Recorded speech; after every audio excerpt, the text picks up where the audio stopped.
Toyota hybrids, guys, like I've said, they're not that good. Don't buy one because, I mean, Toyota have said it themselves. They're basically moving away from their own amazing, what did Toyota say it was again? Perpetual motion machine, magically could drive forever. They were forced to delete that advertising.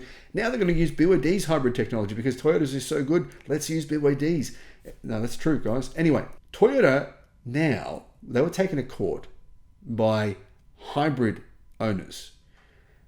And the reason was this: the batteries were having failures, problems. Now, Toyota have gone, well, yeah, all right, we'll pay the lawyers $13 million and we'll give you a couple of dollars. And I'm serious, it's a couple of dollars. It's utterly insane. Hello, my friends. Welcome to the channel. I'm Sam Evans. You're watching the Electric Viking. If you want to charge your EV using solar, it's cheap. You can get solar panels like I just did on my roof here. Had a drone take some footage today, which was pretty cool. It was insanely windy today, guys. It was a massive storm. The biggest waves I've seen here since I moved to Newcastle. Just like 15-foot behemoths. I've never seen waves this big. The beach is just washed away. There's no sand there. Yeah, amazing. Water just coming across the road. And anyway, yeah, all that said, it seems like natural disasters are becoming more common. And you know what? I kind of want to get myself to that position where I can be self-sustaining, you know, charge the EV using just solar, get a battery, and actually just use the battery so I don't have to use grid power. Getting back to this Toyota story.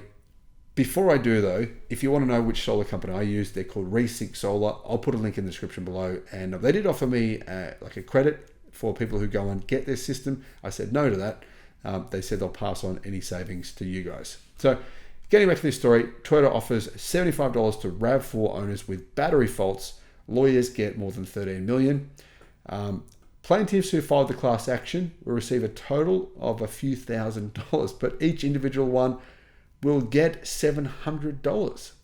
So what is the issue? Well, Toyota RAV4 models have 12-volt batteries that can short circuit. Toyota actually recalled 2 million RAV4s over this issue in November of 2023. They recalled 2 million. I bet you didn't even hear about it, right? If it was a Tesla recall on 2 million batteries, I'm pretty sure that every 7.9, is it 8 billion now? Maybe every 8 billion people on the planet would know about it. The media would make sure you knew. That's my point. Why are the media so freaking nice to Toyota? I don't get it. Now, these problems, guys, with 12-volt batteries are all across the industry. Unfortunately, 12-volt batteries are a big issue. I've had 12-volt battery problems over the years.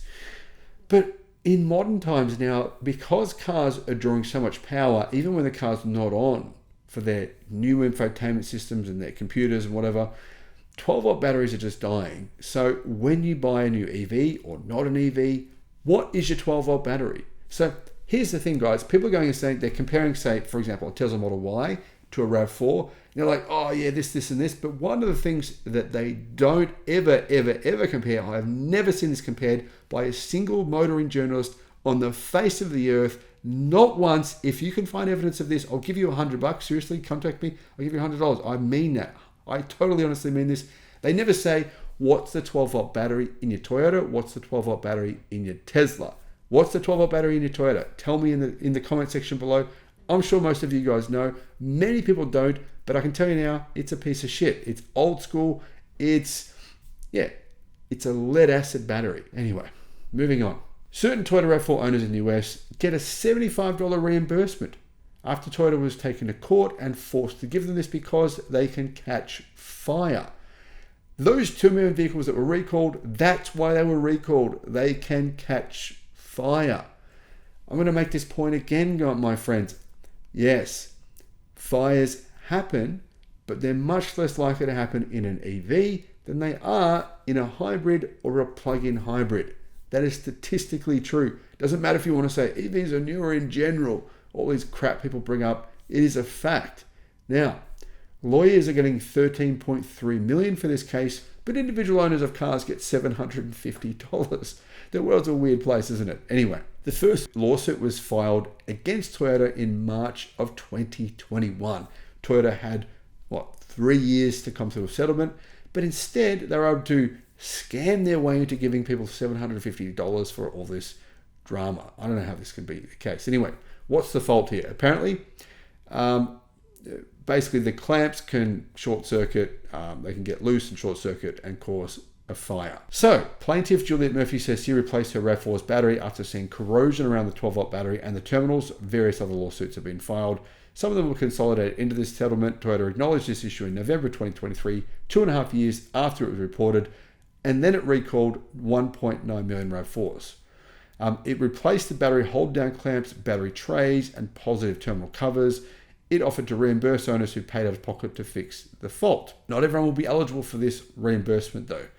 Vehicles must have been previously inspected as part of a consumer advisory notice by Toyota in 2021 related to the battery problem. If a vehicle was inspected, the current owner or lessee can request a second inspection. A claim can then be submitted for partial reimbursement to switch from the Group 26R battery to the Group 35 battery. That sounds like a whole lot of hullabaloo, whole lot of freaking work to get a change of a battery that Toyota should have done in the damn first place. That's a joke. Oh, what a feeling. Those who previously received a $32 reimbursement through the Consumer Advisory Notice can submit a claim to get an extra $43. Imagine submitting a claim for $43. No one's going to do it, and that's why Toyota are giving you that much. They know it. Those who didn't receive this initial reimbursement, because I'm sure most of you didn't, of those 2 million people, could be eligible for the full $75 if they submit a claim, fill out the forms, do the paperwork, send it by snail mail, all that stuff. Toyota will also reimburse owners of RAV4s that experienced a unique thermal event due to the battery fault. You guys will get, I don't know, you probably get a lunch meal, something like that. Apparently, 12 owners of the 1.9 million are eligible for a $5,000 payment because they were part of the class action lawsuit. So all the other owners, you guys should have joined this class action lawsuit. Maybe you could have gotten $5,000 as well. But all of you were probably so deluded in this whole Toyota quality, oh, what a feeling, wonderful brand brainwashing that you didn't when you should have. Anyway, like I said, Toyota, oh, what a feeling, quality, phenomenal. I love this stuff. Guys, I report a fraction of these problems from Toyota. They are not the quality vehicles people claim they are. I don't understand it. Why do people still think this stuff? The marketing sure as hell is doing it. It's done its job. It's continuing to do its job.